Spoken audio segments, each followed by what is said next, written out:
Good morning students. तो once again अपन dynamics का next lectures लेके आए हैं। तो आप इसमें एक बात देखिएगा कि अपन लगभग दी एंड करने वाले हैं यूनिट नंबर 1 को, और कंप्लीटली दी एंड, कोई भी चॉइस पे नहीं छोड़ा, 100% किया है अपन ने सिलेबस। ठीक है कि नहीं? आरआर कॉलेज की 2 यूनिट क्लोज हो जाएगी, ये चैप्टर क्लोज होते ही, ये एक्सरसाइज खत्म होती, और यूनिवर्सिटी की 1 यूनिट कंप्लीटली डन हो जाएगी। तो अब अपन बोलेंगे, अपन 2 तरीके की स्ट्रिंग पढ़ी, एक पढ़े अपने हॉरिजॉन्टल स्ट्रिंग और पढ़ेंगे वर्टिकल स्ट्रिंग। कैसे पढ़ेंगे अपन? Vertical string. तो लिखेंगे अपन इसे motion under vertical string, motion of particle under vertical string, vertical string, ये अपन स्टडी करेंगे। Motion of particle under vertical string, ऊर्ध्वाधर दिशा में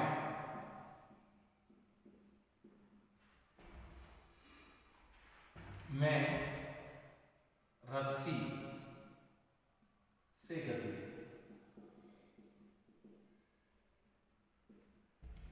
देखो, सबसे पहले इसका एक आर्टिकल है, article number 1।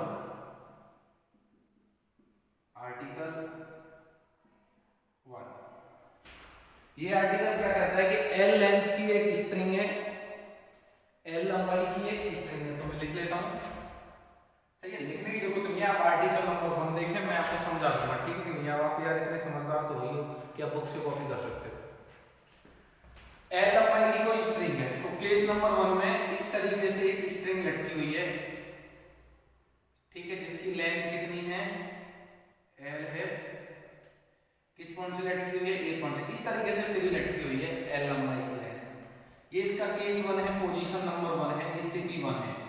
Position number 1 Hindi में बोलते हैं स्थिति number 1, position number 1। Second position में क्या होता है कि ये रस्सी, जैसे कि ये एल लेंथ की थी, कितने लेंथ की थी?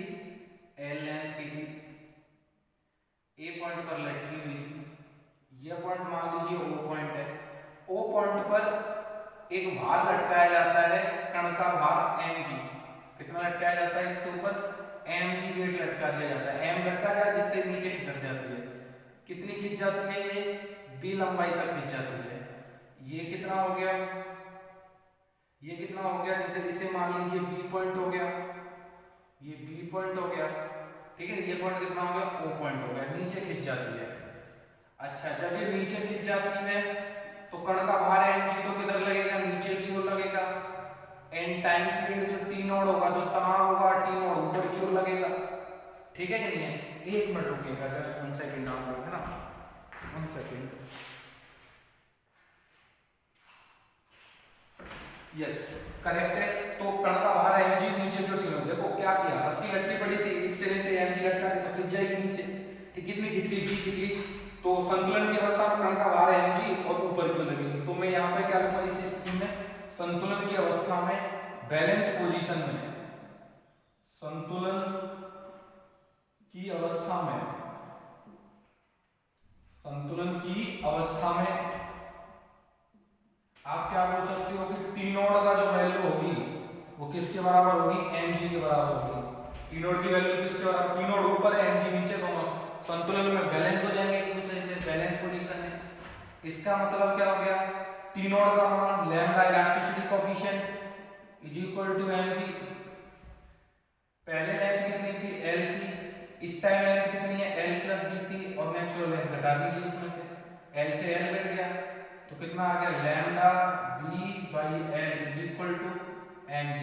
ये गिवन नंबर 1, ठीक है कि नहीं? ये गिवन नंबर क्या हो गया? 1 हो गया। ये पोजीशन नंबर 1 और ये पोजीशन नंबर कौन सी होगी? सेकंड होगी, पोजीशन नंबर 2।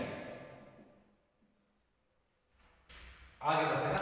अब मैं इसे मिटा देता हूं क्योंकि मेरे पास जगह नहीं है, मैं थर्ड पोजीशन एस्टैब्लिश करता हूं, थर्ड पोजीशन लिखता हूं यहाँ पर। तो मैं मिटा देता हूं इसकी। देखो, आपकी ये सीधा सीध में आनी चाहिए ये चीजें,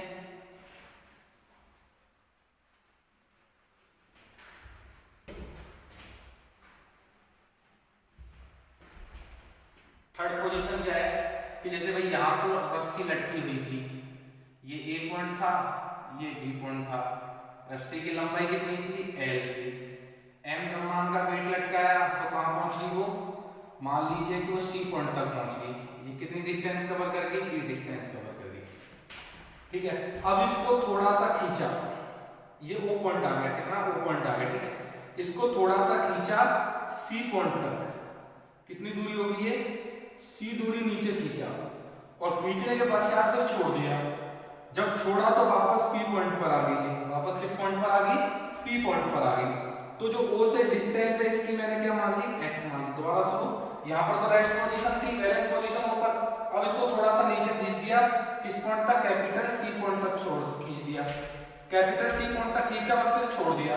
छोड़ते जब वापस जा रही थी तो पी पॉइंट पर पहुंच गई। पी पॉइंट की डिस्टेंस कितनी होगी, OP इक्वल टू x। तो पी पॉइंट पर कण दो बल लगे, एक तो कण का भार mg लगेगा नीचे की ओर, और जो तनाव होगा T वो लगेगा ऊपर की ओर रस्सी में। ठीक है कि नहीं है, जो रस्सी में तनाव होगा वो T क्या लगेगा, ऊपर की ओर लगेगा। तो मैं इसको हटा देता हूं, ठीक है कि नहीं, आप तो सिर्फ इस नंबर 1 को याद रखें। ठीक है, संतुलन की अवस्था में पोजीशन ये रही, और आपने जब थोड़ा सा खींच दिया तब आपकी ये कंडीशन निकल के आई, ये नंबर 1 हो गया। अब आप देखिएगा P बिंदु पर कण की गति की समीकरण, P बिंदु पर कण की गति की समीकरण, equation of motion at point P। कैसे लिखोगे भाई आप इसे, सरकार क्या कहती है कि m d2xy dt स्क्वायर आपको चाहिए, कण का भार mg नीचे की ओर x के बढ़ने की दिशा में देन पॉजिटिव, और t नेगेटिव, क्योंकि ये x के घटने की दिशा में, x ऊपर घट रहा है। बोलो सही है कि नहीं है, बिल्कुल सही है।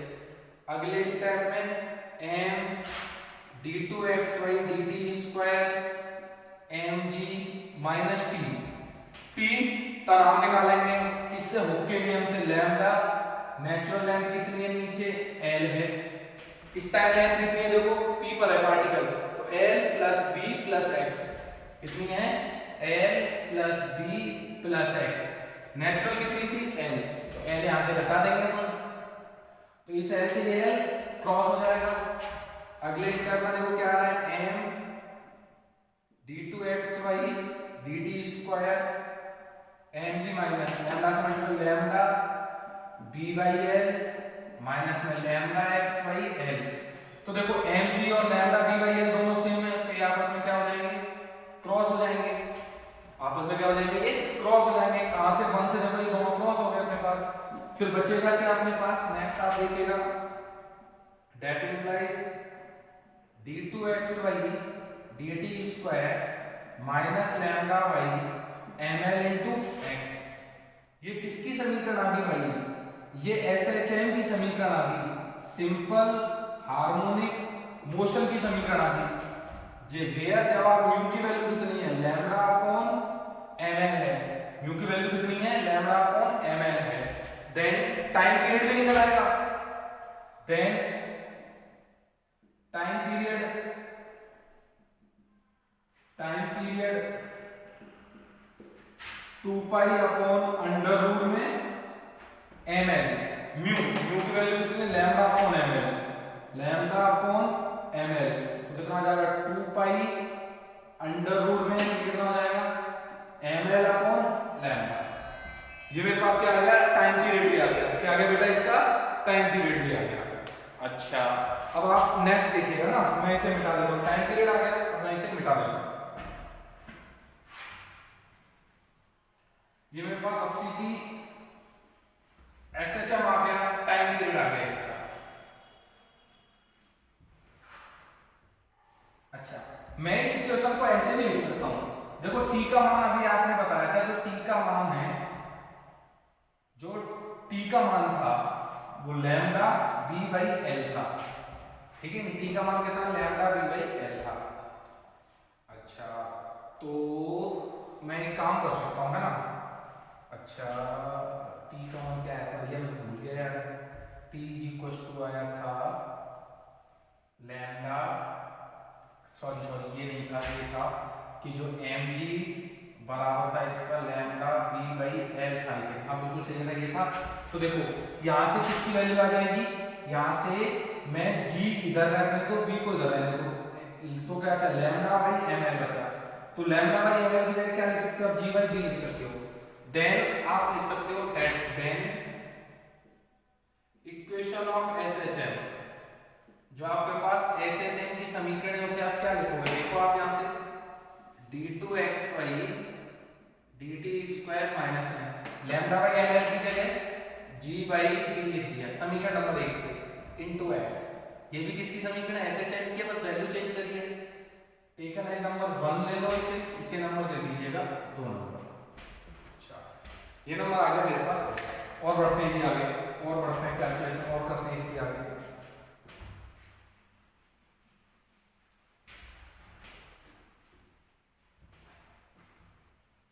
अच्छा एक बात आप सुनो थोड़ा सा,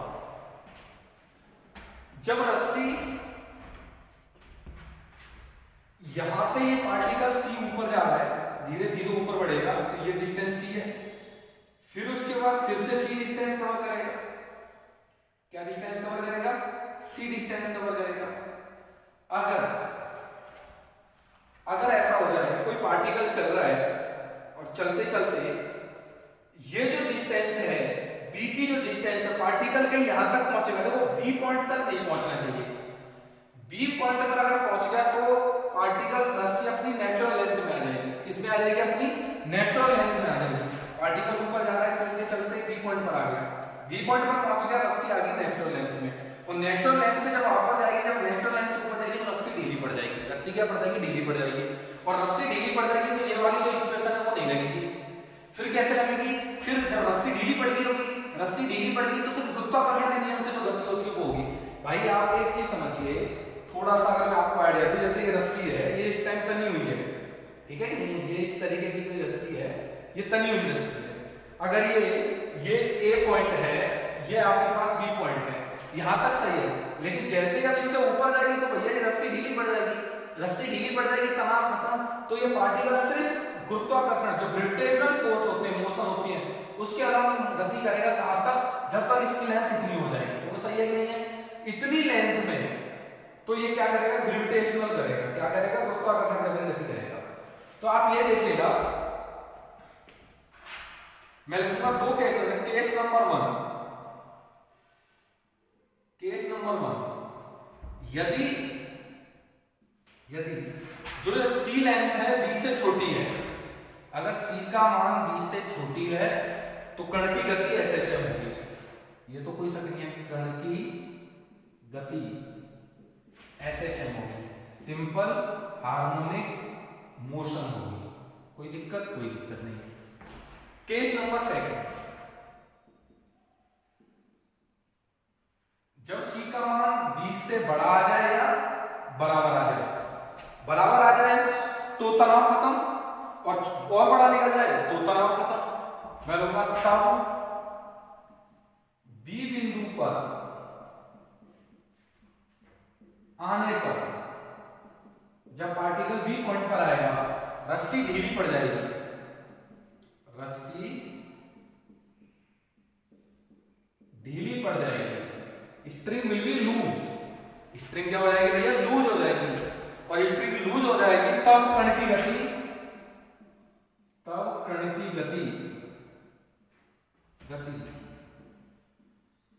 गुरुत्वाकर्षण के नियम, गुरुत्वाकर्षण ग्रेविटेशनल फोर्स जो होते हैं, गुरुत्वाकर्षण बल के अधीन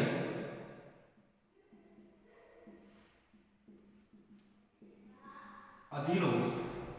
When a particle reach at a point B, then string will be released loose, ठीक है कि नहीं है, then motion of particle in under gravitational forces। भैया ग्रेविटेशनल फोर्स होगी, लेकिन उसके लिए साहब बी पॉइंट पर वेलोसिटी चाहिए। बी पॉइंट पर वेलोसिटी कैसे निकालोगे, बी पॉइंट पर वेलोसिटी निकालने के लिए इससे मेहनत करेंगे 2 से, समीकरण 2 से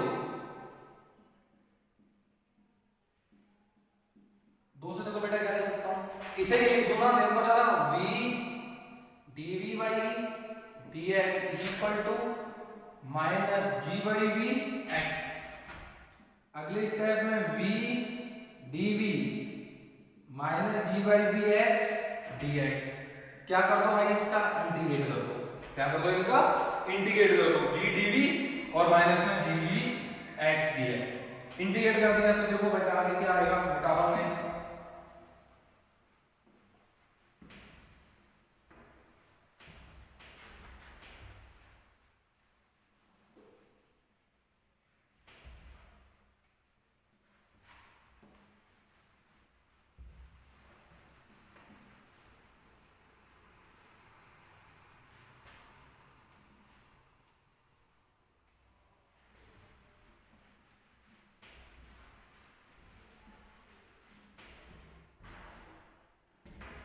नेक्स्ट देखिएगा क्या आ जाएगा यहाँ पे, that implies v square by 2 minus g by v x square by 2 plus constant of integration c1। अच्छा, c1 की वैल्यू निकाले आपने, पार्टिकल को खींचा और फिर छोड़ दिया, तो कंडीशन कहां लिखा हुआ, एट पॉइंट सी की। तो एट पॉइंट सी पर क्या कहानी है कि आपने खींचा तो v का मान कितना हो जाएगा, छोड़ा है तो स्टार्टिंग की वेलोसिटी 0 और x का मान कितना हो जाएगा, x is equal to c। Then आप देखिएगा x की वैल्यू c और v की वैल्यू 0, v की value 0 minus g by v, ये c square by 2 plus c1। इसका मीनिंग c1 का मान कितना आ गया बेटा, g by v c square by 2। Using इन इसे नंबर दे दो 3, यूजिंग इन 3 के अंदर यूज कर दो। जैसे बेटा आपने 3 के अंदर यूज किया, that implies v square by 2 minus g by v x square by 2, c1 की value g by v into c square by 2। तो देखो 2 2 2, ये अपनी सेवा क्या कर गए, समाप्त कर गए। अगले स्टेप में देखो बेटा, जब ये सेवा समाप्त कर गए तो क्या आ जाएगा, v square is equal to g by v common हो गया, सी स्क्वायर माइनस में x square, c square minus में एक्स स्क्वायर। तो मुझे तो v की वैल्यू चाहिए, v चाहिए, तो v की वैल्यू कितनी आ जाएगी, अंडर रूट में g by v under root में c square minus x square. Is that clear? Clear. अब आप इसमें क्या, x पॉइंट पर वेलोसिटी आ गई, x का मान रखते चले जाओ, वेलोसिटी मिलती चली जाएगी। मुझे b पॉइंट पर वेलोसिटी चाहिए, तो x का मान नीचे पॉजिटिव लेता हूं मैं, तो ऊपर क्या लूंगा, नेगेटिव लूंगा, वो पॉइंट के ऊपर नेगेटिव। तो जब x का मान मैं माइनस भी रख दूंगा तो b पॉइंट पर आ जाएगा, वेलोसिटी कितनी हो जाएगी, 0 हो जाएगी। तो मैं लिखूंगा देखो एक बार, b बिंदु पर वेग, b पॉइंट पर वेलोसिटी कैसे मिलेगी देखिएगा, x की जगह पुट कर दूंगा minus v, put x is equal to minus v, तब x की जगह माइनस v पुट कर दो, तो ये कितनी वेलोसिटी हो जाएगी, वेलोसिटी एट बी पॉइंट आ जाएगी। ठीक है, under root g by v, under root g by v, under root में सी स्क्वायर और माइनस में एक्स की जगह, माइनस एक्स की जगह एक्स की जगह माइनस बी स्क्वायर। तो ये भैया वेलोसिटी आ गई, किस पॉइंट पर वेलोसिटी आ गई, जिस पर आप चाहते थे, किस पॉइंट पर चाहते थे, बी पॉइंट पर वेलोसिटी आ गई। अब इसके बाद जब ऊपर मोशन होगी तो मोशन होगी गुरुत्वाकर्षण के नियम के अनुसार, ग्रेविटेशनल फोर्स के अंदर, और ग्रेविटेशनल फोर्स में अगर न्यूटन की गति की तीनों समीकरण यूज हो जाएंगी। न्यूटन इक्वेशन ऑफ मोशन याद है ना, पहली इक्वेशन v बराबर u minus G T, v square बराबर u square plus 2gh, third की है, एंड s बराबर ut plus half at square, ये तीनों इक्वेशन है उसकी। ठीक है भैया, अच्छा अब मुझे अगर ऊपर मोशन चेक करना है कि भैया ऊपर पार्टिकल कितना तक जाएगा, माना b से ऊपर कण h ऊंचाई तक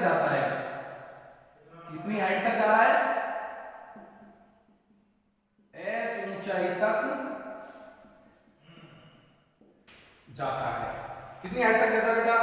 h हाइट तक जाता है।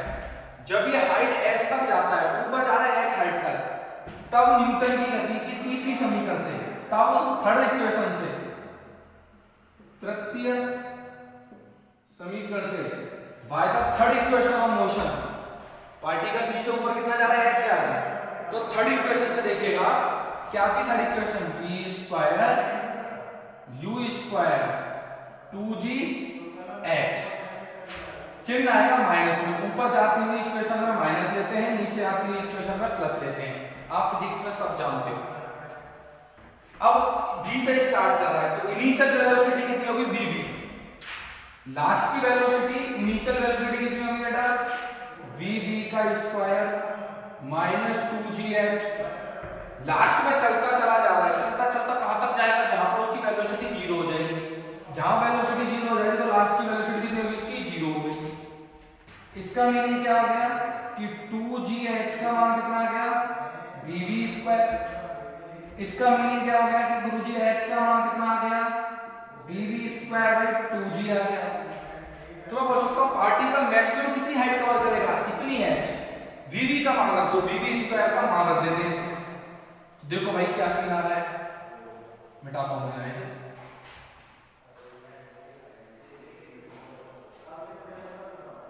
देखो बेटा आप लोग किस तरीके से इसे अप्रोच बढ़ाते हैं आगे।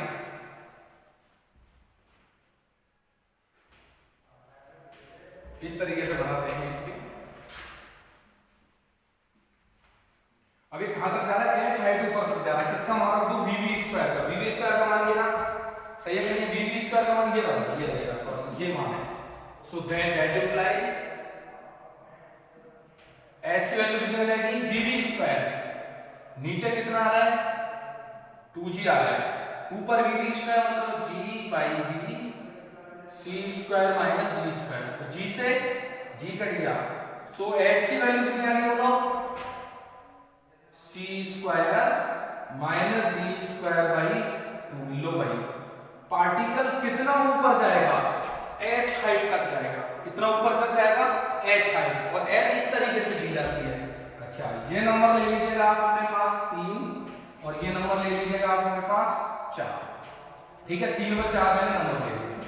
अब बोलेगा पार्टिकल कहां तक जाएगा? ज्यादा से ज्यादा h हाइट तक जाएगा। अब और सुनो, थोड़ा सा और देखें आप। ये है भैया ये लेंथ है इसकी AB लेंथ, ठीक है कि नहीं? This length is AB। अब पार्टिकल B से ऊपर जा रहा है, रस्सी ढीली है। कब तक ढीली रहेगी? जब तक ये इस तरीके से पहुंच जाएगा। तो L तो ये, और जब वापस ऐसे जाएगा 2L, सही कि नहीं है?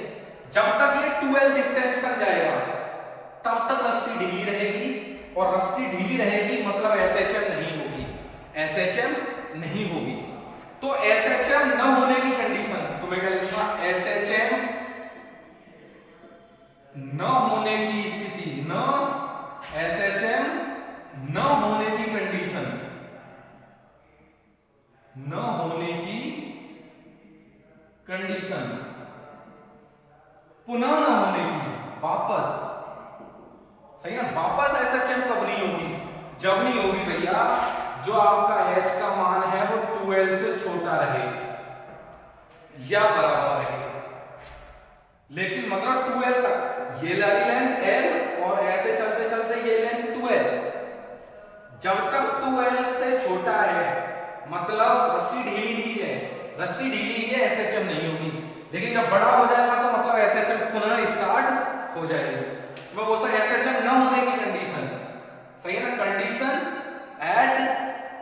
Condition in which SHM not again SHM ना हो। ठीक है, आप समझ जाइएगा, SHM ना हो। Equation of motion can not be SHM again, ये वो कंडीशन। ठीक है, तो h का मान तो बेटा क्या कंडीशन है?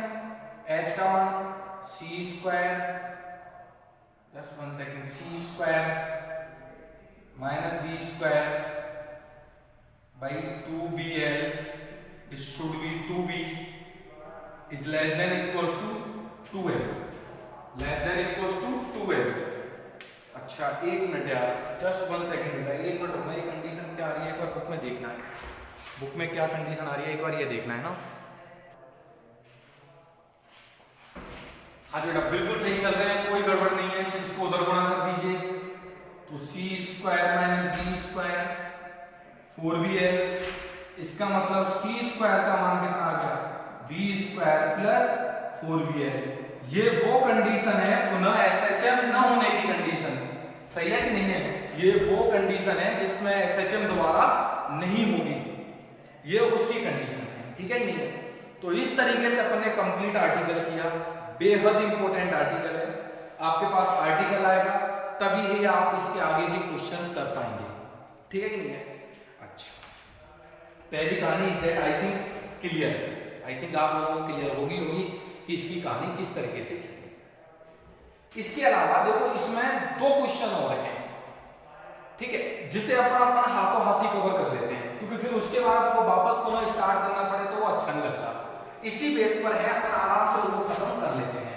तो पहले मैं इसे मिटा देता हूं, है ना, फिर उसके बाद अपन क्या है ना दोनों क्वेश्चंस को खत्म करेंगे। अनसोल्ड नंबर 1 और अनसोल्ड नंबर 3 दोनों इससे क्या हो जाएंगे, अनसोल्ड नंबर 1 और अनसोल्ड नंबर 2 बहुत इजी वे में इससे खत्म हो जाएंगे क्वेश्चन, ठीक है कि नहीं है? तो मैं इसे मिटा देता हूं, ठीक है बेटा।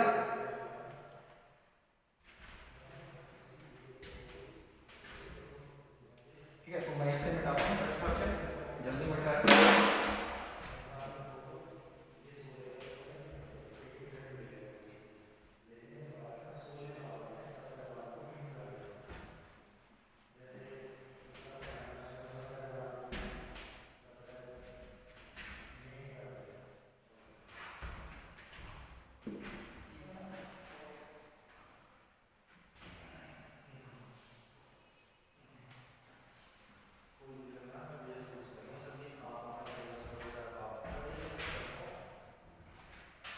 ठीक है तो अपन स्टार्ट करेंगे इसका next and last and final पर जो क्वेश्चन है उसको मैं कर देता हूँ, आप लोगों को काफी प्रॉब्लम नहीं आएगी, बार बार फिर उनको अपन पूरा आर्टिकल करें तो आप लोग इसे इजी वे में कर सकते हैं उन क्वेश्चन को, ठीक है, समझ में आ जाएगा अपने तो अपन आराम से उसे उतार सकते हैं, ठीक है। देखो आप एक बार अनसोल्ड नंबर 1 निकाल लीजिएगा, अनसोल्ड नंबर 1 सेकंड डी का अनसोल्ड नंबर 1, अनसोल्ड नंबर 1। अच्छा उससे पहले मैं आवर्तकाल का फॉर्मूला लिख देता हूं, टी बराबर 2 पाई अपॉन अंडर रूट में म्यू आया था और म्यू की वैल्यू थी lambda upon ML, and lambda upon ML की जगह आप जी बाई बी भी लिख सकते हो, ठीक है कि नहीं है? तो यहां से जो फॉर्मूला आया टी बराबर क्या होगा 2 पाई अंडर रूट में बी बाई जी, ये नंबर 1। या सिर्फ इतना बी क्या होता है कि लटकाने पर जो उसमें स्ट्रेच होता है, बी क्या होता है रस्सी की नेचुरल लेंथ पे लटकाने में जो स्ट्रेच होता है वो क्या होता है आपका b, g constant 2 pi constant, t times b weight, ठीक है। बी क्या होता है लटकाने में जो स्ट्रेच होता है वो होता है बी। अब आप क्वेश्चन देखिएगा, एक बारहीन प्रत्यास्थ लोई जिसकी नेचुरल लेंथ एल है, तो नेचुरल लेंथ एल ही दे रखी है, उसकी कोई दिक्कत नहीं, एक सिरे से लटकाई जाती है, मतलब एक सिरा इसका फिक्स कर दिया यहां पर, ठीक है। दूसरे सिरे पर 2 भिन्न भिन्न कण, 2 पार्टिकल्स लटकाए जाते हैं, पहला m1 का और दूसरा m2 का। पहले m1 का लटका दिया खिंच जाएगी, दूसरा m2 का लटका दिया खिंच जाएगी। टाइम पीरियड क्या आता है t1 और t2 आता है, और स्ट्रेच कितनी होती है, पहले m1 लटकाते तो c1 स्ट्रेच होती है, m2 लटकाते तो c2 स्ट्रेच होती है।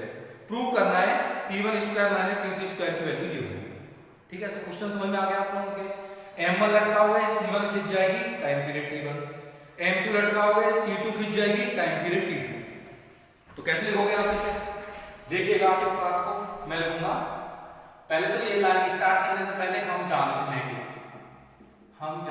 हैं कि t बराबर ये होता है, ठीक है। जब m का मान क्या लेते हो आप, m1 लेते हो, प्रथम पार्टिकल लेते हो, t बराबर कितना हो जाता है t1 हो जाता है, और स्ट्रेच कितना कर जाता है c1 कर जाता है, देन बाय 1 तब 1 से, देन 1 तब 1 से, ठीक है ना, तब 1 से, ठीक है, देन बाय 1 तो कितना हो जाएगा t1 is equal to 2 pi under root में b की जगह c1 और जी की जगह जी रहेगा। ये नंबर कितना आ गया? 2। पुनः अगेन m का मान कितना है? जब m2 पार्टिकल लेते हो आप, टाइम पीरियड कितना हो जाता है? t2 हो जाता है। और b कितना हो जाता है उसका? c2 स्ट्रेच हो जाती है। तो आप देखिएगा तो t2 is equal to 2 pi under root में c2 by ji that's number 3। अब आपको क्या करना है? t1 square minus t2 square चाहिए, तो 2 का स्क्वायर में से 3 का स्क्वायर घटाओ। अब क्या करना है आपको बेटा? 2 के स्क्वायर में से घटा देना है 3 का स्क्वायर। तब देखिए क्या कंडीशन आएगी? t1 square minus t2 square, t1 square minus t2 square is equal to, ये देखो 4 पाई स्क्वायर कॉमन आ जाएगा, यहां कितना आ जाएगा? 4 पाई स्क्वायर। ब्रैकेट में क्या बचेगा? c1 बाई जी माइनस में c2 बाई जी। अरे आप कैलकुलेशन तो खुद कर सकते हैं भैया, g को इधर ले आओ, g t1 square minus t2 square 4 pi square c1 minus c2। तो ये मेरे पास आ गया। हेंस एग्जाम में अगर ये क्वेश्चन आता है तो आपको क्या करना होगा? पहले आपको ये प्रूव करना होगा, उसके बाद आपको ये और ये सॉल्व करना होगा। Is that clear? तो एक अनसोल्ड नंबर 1 तो आपने इस वे में कर दिया। बात आती है अनसोल्ड नंबर 2 की, तो ये भी हाथों हाथ देख लीजिएगा अनसोल्ड नंबर 2, क्योंकि बाद में तो काम में टाइम बर्बाद करें। अनसोल्ड नंबर 2 मैं इसे यही बता देता हूं। अनसोल्ड नंबर 2 तो t बराबर क्या होता है? देखो 2 पाई अपॉन अंडर रूट में लैम्डा बाई ml आता है। कितना आता है बेटा? लैम्डा बाई ml आता है। देखो आपको पता है ना, इसमें एक पार्टिकल था, मैं देख लेता हूं, उससे मुझे याद नहीं आया। तो लैम्डा बाई ml आता है, तो कितना हो जाता है? लैम्डा बाई ml आता है, ml बाई lambda, सॉरी नहीं लैम्डा बाई ml आता है, लैम्डा बाई ml आता है। तो सीधा कर दे तो कितना आ जाएगा? ये 2 पाई, इधर देखो सॉरी, दैट इंप्लाइज t बराबर कितना होता है? 2 पाई अंडर रूट में ml इनटू लैम्डा, ये नंबर है, ठीक है, ml इनटू लैम्डा। अब क्या बोल रहा है? सेकंड क्वेश्चन रीड करता हूं तब मालूम पड़ेगा तुमको। एक भारहीन प्रत्यास्थ डोरी है, तो इलास्टिक स्ट्रिंग है जिसकी नेचुरल लेंथ l है, एंड जो प्रत्यास्थ का गुणांक दे रखा है n ग्राम के भार के बराबर है, n ग्राम के भार के बराबर है। प्रश्नानुसार ये बात इसमें इंपॉर्टेंट है कि प्रश्नानुसार n ग्राम भार के बराबर, तो लैम्डा क्या है? 1 ग्राम भार के बराबर होता है तो g से गुणा कर देते हैं 1 इंटू जी। 2 ग्राम भार के बराबर होता है तो 2 इंटू जी। 3 ग्राम भार के बराबर होता है 3 इंटू जी। m ग्राम भार होता है तो m इंटू जी, और n ग्राम होता है तो कितना हो जाएगा? n इंटू जी हो जाएगा। दैट्स नंबर 2, ठीक है कि नहीं? m द्रव्यमान का फिर क्या भार है, एक सिरे से लटका जाती है, लटका देंगे उसे, दूसरे छोर पर m पिन लटका के दे दिया जाता है। फिर उसका क्या होता है? लघु दोलनों का आवर्तकाल। अब कुछ नहीं करना, लैम्डा का मान उठा के 1 में रख देना है। क्या करना है बेटा? लैम्डा का मान उठाकर आप 1 में रख दो और आंसर, ठीक है, और ये क्या हो जाएगा? आपके पास आंसर हो जाएगा। एग्जाम में आए तो पहले इसे प्रूव कराना, उसके बाद फिर इतनी सी लाइन लिखना। तो ये 2 क्वेश्चन थे, छोटे क्वेश्चन थे, तो मैंने आपको इजी वे में बता दिए, ठीक है, जो अपने आर्टिकल से डायरेक्ट ही हो गए। अब अपन नेक्स्ट लेक्चर्स में स्टार्ट करेंगे आर्टिकल, एग्जाम्पल और आंसर। Okay, thank you.